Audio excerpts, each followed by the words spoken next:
кашляете? Тогда мы идем к вам. Мы — это я, Инга Гринблат, и великолепная двойка. Черная редька и натуральный непастеризованный мед. Метод. Элементарно, Ватсон. Срезаем верхушечку, выковыриваем сердцевиночку и наполняем ее медом.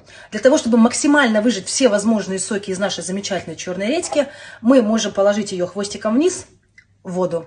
Ждем несколько часов, и вы увидите, как мед начнет высасывать все вот эти вот соки из редьки, тем самым превращаясь в сироп. Когда вы увидели, что консистенция меда поменялась, и у вас получилась сиропообразная субстанция, наша натуральная, волшебное, проверенное временем лекарство от кашля готово. Принимаем по 3-4 чайные ложечки в день, дышите полной грудью и будьте здоровы.